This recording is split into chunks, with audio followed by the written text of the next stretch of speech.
Thank you. Maheshwar గారికి ఒకసారి గట్టిగా చెప్పలు కొడదాం. మనం ఇప్పుడు ఏదైతే చేస్తున్నామో అది ప్రతిరోజు మనం ఇంటి దగ్గర చేస్తే చాలా అద్భుతాలు జరుగుతాయి. ఓకే, నేను చదువుతూ ఉంటాను, మనం చప్పట్లు కొడతా ఉన్నాం. ఈ హాల్ బాగుందా? బాగుందా చెప్పండి. బాగుంది అని చెప్పండి. బాగుంటే బాగుందని చెప్పండి, లేకపోతే బాగాలేదని చెప్పండి. బాగుందా? అయితే ఏం చేయాలి? గట్టిగా చప్పట్లు కొడదాం. హాల్కి హాల్ కదా, ఇది మనిషి కాదు కదా, దీనికి ఎలా కృతజ్ఞత చెప్పాలి అని అనుకోవద్దు. మనం ఏదైతే వ్యక్తపరుస్తూ ఉంటామో అక్కడి నుంచి కూడా ఆ యొక్క ఎనర్జీ మారిపోతూ ఉంటుంది. ఓకే, రెండు, మనం చక్కగా ఏసీలో ధ్యానం చేస్తున్నాం. పవర్కి మనం చప్పట్లు కొట్టాలా వద్దా? గట్టిగా చప్పట్లు కొడదాం. మూడు, అకామిడేషన్ అంతా బాగుందా? ఎక్కడన్నా ఏదైనా కంప్లైంట్ ఉందా? ఎక్కడన్నా ఏదైనా కంప్లైంట్ ఉంటే ఒకసారి చేయొద్దండి. Any complaint? గట్టిగా చప్పట్లు కొడదాం అకామిడేషన్కి. అయితే అకామిడేషన్కి మన మాస్టర్ ఒంగోలు హరిబాబు గారు ఈసారి బాధ్యత తీసుకున్నారు. లాస్ట్ టైము చిన్న డిస్టర్బెన్స్ జరిగింది, కొంతమంది ఇబ్బంది పడ్డారు. ఈసారి ఒక్క వ్యక్తి కూడా ఇబ్బంది పడకూడదు, అకామిడేషన్ పూర్తి బాధ్యత నేను తీసుకుంటానని తీసుకొని మరి హరిబాబు గారు, సూరంపల్లి హనుమంతరావు గారు, మన ఖమ్మం ఆనంద్ ప్రసాద్ గారు, మధు అన్న, ముఖ్యంగా మాస్టర్స్ ఈరోజు మీకు చెప్పాల్సినటువంటి ఒక వ్యక్తి ఎవరంటే అజ్ఞాత వ్యక్తి అంటారు. అజ్ఞాతవాసి, అజ్ఞాత వ్యక్తి, కనపడడు, ఒక్కరికి కనపడడు, కానీ అన్నింటిలో తానై ఉన్నాడు. ఆయనే మన మాస్టర్ మధు. గట్టిగా చప్పట్లు కొడదాం మధుకి. మధు ఇక్కడ కనుక ఉంటే స్టేజ్ మీదకి రావాలి. ఇక్కడ కనుక ఉంటే, ఒకవేళ ఇది వింటూ ఉంటే కూడా స్టేజ్ మీదకి రావాలి. సో మధు తర్వాత మనం బయట ఎంతమంది కూర్చొని ధ్యానం చేశారు? హాల్లో కాకుండా బయట కూర్చొని ధ్యానం చేసిన వాళ్ళు ఎవరైనా ఉంటే హ్యాండ్ రైస్ చేయండి. టెంట్లు బాగున్నాయా? ఆ జర్మన్ టెంట్స్కి ఒకసారి గట్టిగా చప్పట్లు కొడదాం. తర్వాత ఫుడ్ బాగుందా? ఆ తయారు చేసిన వైష్ణవి క్యాటరర్స్ వల్ల గట్టిగా చప్పట్లు కొడదాం. మనం డబ్బులు ఇచ్చినా కానీ మంచి రుచికరంగా చేయాలి కదా. మనం ఎంత అద్భుతంగా ఆ ఫుడ్ను ఆస్వాదించింటే అంత అద్భుతంగా ఒకసారి గట్టిగా చప్పట్లు కొడదాం. ఆ వైష్ణవి క్యాటరర్స్ ఇంకా దినదినాభివృద్ధి చెందాలి. లాస్ట్ టైం కంటే ఒక 25% అమౌంట్ వాళ్ళు మనకు తగ్గించారు ఈసారి. మేము మమ్మల్నే పిలిచండి, మీరు వేరే వాళ్ళని పిలవకండి దయచేసండి. తర్వాత ప్రొవిజన్స్, మనం ఫుడ్ ప్రిపేర్ చేయాలంటే అన్ని ప్రొవిజన్స్ తీసుకురావాలి కదా, ఉప్పు పప్పు అన్నీ కూడా. ఆ ప్రొవిజన్స్కి ఒకసారి గట్టిగా చప్పట్లు కొడదాం. మన టెక్నికల్ స్టాఫ్, వాసు స్టేజ్ మీద రా. వాసు, మరి కెమెరామ్యాన్స్. ఈ కెమెరామ్యాన్స్ మనకంటే ముందు వస్తారు, మన తర్వాత వెళ్తారు. మీ కళ్ళ ముందర ఎంతమంది అయితే కనపడుతున్నారో దానికి డబుల్ త్రిబుల్, ఇదిగో ఈ మీరు ఎవరైనా వచ్చి చూడొచ్చు. ఈ సైడ్కి వస్తే కనుక ఆ రూమ్లో టెక్నికల్ స్టాఫ్ అంతా, ఎడిటర్స్, ప్రోగ్రామ్ ప్రొడ్యూసర్స్, యాంకర్స్ అందరూ గట్టిగా చప్పట్లు కొడదాం. టెక్నికల్ స్టాఫ్ అంతటికి, పిఎంసి స్టాఫ్కి. వాళ్ళు వర్క్ చేస్తున్నారు కాబట్టి ఇది ప్రపంచం అంతా చూస్తుంది. గట్టిగా చప్పట్లు కొడదాం పిఎంసి స్టాఫ్కి, టెక్నికల్ స్టాఫ్కి. అలానే గ్రౌండ్ వర్క్, ఇక్కడున్న ప్రతి మాస్టరు గ్రౌండ్ వర్క్ చేశారు. ప్రతి మాస్టరు, ఇక్కడున్న ప్రతి మాస్టరు, ముఖ్యంగా మన మెర్కాబా పిరమిడ్ వెంకటేశ్వరరావు మాస్టర్కి సందర్భంగా చాలా చాలా కృతజ్ఞతలు చెప్పాలి. గట్టిగా చప్పట్లు కొడదాం.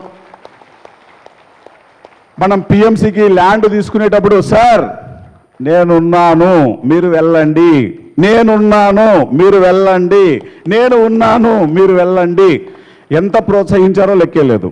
తర్వాత నెక్స్ట్ వెంటనే ధ్యాన మహాయజ్ఞం ఉంది మనకు. సార్ నేను ఉన్నాను మీరు వెళ్ళండి, నేను ఉన్నాను మీరు వెళ్ళండి. గట్టిగా చప్పట్లు కొడదాం. నేను ఉన్నాను అని చెప్తే చాలు. అలానే మన కళ్ళ ముందర అప్పలనాయుడు సార్ ఉన్నారు, మరి రెడ్డినాయుడు సార్ రాలేకపోయారు. రెడ్డినాయుడు సార్కి, అప్పలనాయుడు సార్కి గట్టిగా చప్పట్లు కొడదాం. అప్పలనాయుడు సార్ స్టేజ్ మీదకి రావాలి. సో రెడ్డినాయుడు సారు, అప్పలనాయుడు సారు మరి ఉత్తరాంధ్రకి ఎంత సేవలు చేస్తున్నారో లెక్కే లేదు. ఎన్ని అద్భుతాలు చేస్తున్నారో ఇద్దరు బ్రదర్స్ కలిసి, లెక్కే లేదు. అలానే మన Appaji sir family, PCS sir అయితేమి, జీకే సార్ అయితేనేమి, సో ఎన్నో అద్భుతాలు చేస్తున్నారు, ఎంతో సపోర్ట్ చేస్తున్నారు. జీకే సారు ల్యాండ్ విషయంలో అయినా, మరి ఇప్పుడు జరిగే ధ్యాన మహాయజ్ఞం విషయంలో అయినా ఎంతో సపోర్ట్ చేస్తున్నారు. ఒకసారి అప్పాజీ ఫ్యామిలీ గారికి, బ్రహ్మర్షి అప్పాజీ ఫ్యామిలీ గారికి గట్టిగా చప్పట్లు కొడదాం. రెడ్డినాయుడు సార్కి, అప్పలనాయుడు సార్ వాళ్ళ ఫ్యామిలీకి. మాస్టర్స్, నేను ఎందుకు చెప్తున్నానంటే, ఇది పట్టుకోమ్మా, నేను ఎందుకు చెప్తున్నానంటే మన జీవితంలో మన జీవితంలో ఏ చిన్నది మన దగ్గర ఉన్నా దాని పట్ల మనం గ్రాటిట్యూడ్తో ఉన్నప్పుడు ఆ ఎనర్జీ మల్టిప్లై అవుతూ ఉంటుంది. దాన్ని కంప్లైంట్ చేసామనుకోండి, ఉన్నది కూడా పోతుంది. ఏ ఎనర్జీ మనం మెయింటైన్ చేస్తామో ఆ వైబ్రేషన్తో మనం జీవిస్తాం, ఆ ఫ్రీక్వెన్సీకి, యూనివర్స్లో ఉన్న ఆ ఫ్రీక్వెన్సీకి కనెక్ట్ అవుతాం. ఉదాహరణకు నా దగ్గర చిరిగిన షర్ట్ ఉంది, కనీసం ఆ చిరిగిన షర్టుకి మనం కృతజ్ఞతతో ఉంటే మంచి షర్ట్ మన ఒంటి మీదకి వస్తుంది. ఆ చిరిగిన షర్ట్ను కనుక మనం కంప్లైంట్ చేస్తే ఈ చిరిగిన షర్ట్ పోయి లోపల బనియంతో ఉంటాం. సో మాస్టర్స్, మనం గుర్తుపెట్టుకోవాల్సింది ఈ పవర్ ఆఫ్ గ్రాటిట్యూడ్ అనేది చాలా చాలా చాలా చాలా ముఖ్యమైనటువంటి విషయం.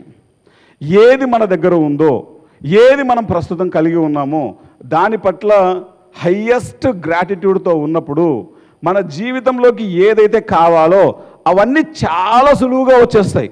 దానికి ప్రత్యక్ష ఉదాహరణ బ్రహ్మర్షి పత్రిజీ. ప్రత్యక్ష ఉదాహరణ. ఒకసారి తుంబూరు తీర్థం ట్రెక్కింగ్ పోయినప్పుడు ఫుడ్ లేదు, కొన్ని కారణాల వల్ల లేట్ అయిపోయింది. అందరూ నకనకలాడుతున్నారు. ఎంత కోపం వచ్చిందంటే అందరికీ ఆర్గనైజర్ మీద తిట్టడం మొదలుపెట్టారు. మీకు ఈ మాత్రం తెలీదా, అది చేయలేరా, ఇది చేయలేరా, అలాంటప్పుడు మీ ట్రెక్కింగ్లు ఎందుకు చేస్తున్నారు? అసలు ఒకవైపు వర్షము, పాపం వాళ్ళ బెస్ట్ చేస్తున్నారు. పత్రి సారు వెంటనే ఈ గ్రాటిట్యూడ్ గురించి చెప్పడం మొదలుపెట్టారు. ఎప్పుడు ఇది జరిగింది? 1999 సంవత్సరంలో. అప్పుడు చెప్పిన సబ్జెక్టు నేను ఇప్పుడు 2026 సంవత్సరంలో పత్రి సార్ చెప్పిన జ్ఞానాన్ని నేను మీతో పంచుకుంటున్నాను. నీళ్ళు ఉన్నందుకు మీరు హాయిగా దానికి గ్రాటిట్యూడ్ చెప్పండి అన్నారు. ఫుడ్ గురించి కాదు, మీకు కనీసం తాగడానికి నీళ్ళు ఉన్నందుకు గ్రాటిట్యూడ్ చెప్పండి అన్నారు. అలానే మహావతార్ బాబాజీ కేవ్కి వెళ్ళడం జరిగింది. మహావతార్ బాబాజీ కేవ్కి వెళ్ళినప్పుడు అక్కడ రావాల్సిన మాస్టర్స్ కంటే చాలా ఎక్కువ మంది వచ్చారు. ఎక్కువ మంది వచ్చినప్పుడు అకామిడేషన్ లేదు. కేశవరాజ్ సార్ ఇక్కడ ఉంటే కనుక తెలుస్తుంది, మీరు అందరు అడగచ్చు కేశవరాజ్ సార్ని. ఎంత సీరియస్ అయ్యారంటే ఆ వాతావరణం అంతా అంత సీరియస్ అయిపోయింది. పొద్దున్నే పత్రి సార్ లేచి చెప్పారు, అయ్యా రావాల్సింది 100 మంది, వచ్చింది 250 మంది పైన వచ్చారు. సర్దుకోవాలి కదా, అకామిడేషన్ గురించి కంప్లైంట్ చేస్తారా? అక్కడ ఉన్నదాన్ని ఎలా స్వీకరించాలి అనే దాన్ని చాలా అద్భుతంగా చెప్పారు సారు. సో ఇవన్నీ మాస్టర్స్ చెప్పడానికి కారణం ఏంటంటే, మనం ఈ క్షణం ఏదైతే మనం కలిగి ఉన్నామో దాని పట్ల హయ్యెస్ట్ గ్రాటిట్యూడ్గా ఉన్నప్పుడు మన లైఫ్లోకి కావాల్సినవన్నీ మన జీవితంలోకి వస్తాయి. సో ఈరోజు ఈ ధ్యాన మహాయజ్ఞం 7 రోజులలో మరి సంగీత బాబు గారు ఎంత నిలబడ్డారో, ఎంత మరి చక్కగా వీటన్నిటిని ఆర్గనైజ్ చేస్తున్నారో, మనం మాత్రం ఈ 7 రోజులు ఇంత ఆనందంగా ఎంజాయ్ చేస్తున్నామంటే దానికి ముందు 2 నెలల నుంచి ఎంత వర్క్ చేసి ఉంటారో మాటలకు అందదు. ఇక్కడ ఉన్న ప్రతీది చక్కగా ఆర్గనైజ్ అవ్వాలి అంటే కనుక 2 నెలల నుంచి రేయి పగలు తేడా లేకుండా మరి సుజాతమ్మ, సంగీత బాబు సార్ వాళ్ళ మిస్సెస్ సంగీత బాబు గారు ఎంతో సేవ చేశారు. ఒకసారి గట్టిగా చప్పట్లు కొడదాం.